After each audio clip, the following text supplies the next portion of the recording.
The Discovery Channel, one of my favorites, has produced a documentary proclaiming that the tomb of Jesus has been found.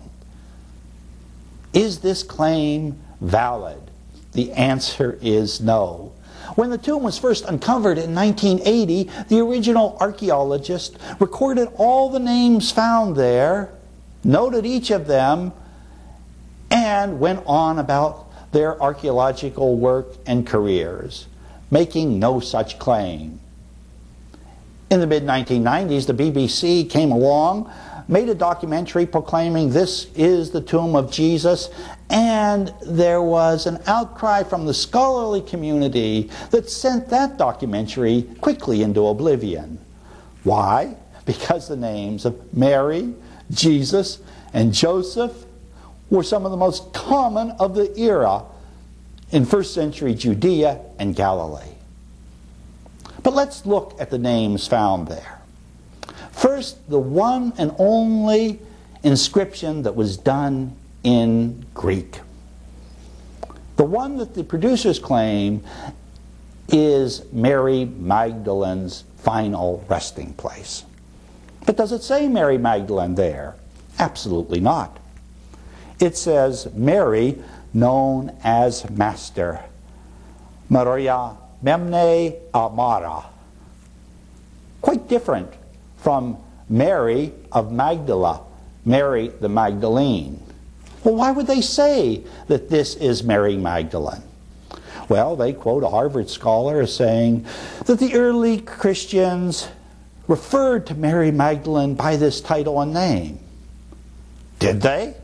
Matthew, Mark, Luke, and John use the Greek Mary of Magdala, Mary the Magdalene, not Mary known as the Master. And then they quote a Harvard scholar as referring to the Acts of Philip, a late 4th century, early 5th century work of religious fiction. This sort of a combination of the Chronicles of Narnia and the Lord of the Rings, replete with dragons and talking animals. And it tells the story of Philip and his sister Mary, the Strong, going around evangelizing in the 1st century. The stories are incredible. They would make a good animated movie. But they certainly don't reflect what the faith reflects in Matthew, Mark, Luke, and John. But even there, that Mary is not in this early 5th century document referring to Mary Magdalene. At least not in the earlier versions. About a third of that document has been lost. You could find it on the internet simply by Googling the Acts of Philip text. I'd give you the URL, but it's about that long. The scholars from Harvard, however, have found a 14th century version and copy of it that's expanded. And perhaps there is some allusion to this Mary being also Mary Magdalene. But I'm just a country theologian. I certainly don't see it. So what's written on that box does not say Mary of Magdala. But now let's look at the next very important inscription in ancient Aramaic, scratched on the box that supposedly contained the bones of Jesus of Nazareth. And it says, Jesus, son of Joseph. Most scholars agree that's what the inscription means. But ancient Semitic inscriptions are notoriously hard to interpret.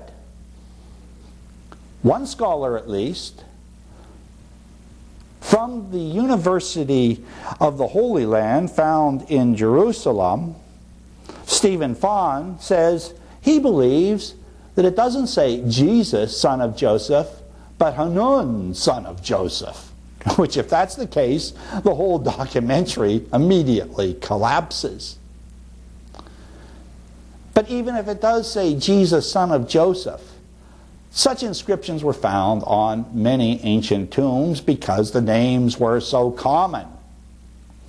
But even here we have to be careful, because we only know the name of Jesus in the New Testament in its Greek form, and we don't know which version of Aramaic Jesus used in describing himself.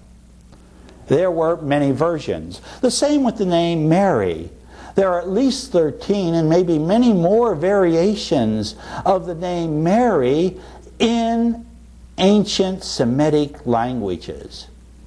And this too knocks their statistical studies out of line, because there's just no way of knowing how Mary spelt her name in Aramaic or in Hebrew. So we have to be very cautious even there.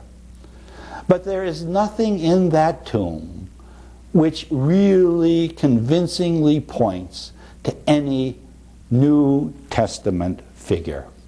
The name Matthew is used there, but Matthew was not a relative of Jesus according to the New Testament documents and sources.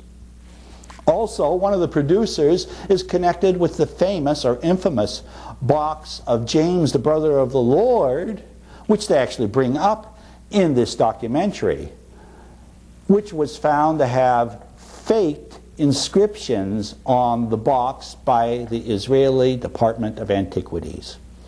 View this documentary, but do it with an active, informed mind, and your faith in Jesus will not be shaken. But your faith in documentary filmmakers might be. God bless you.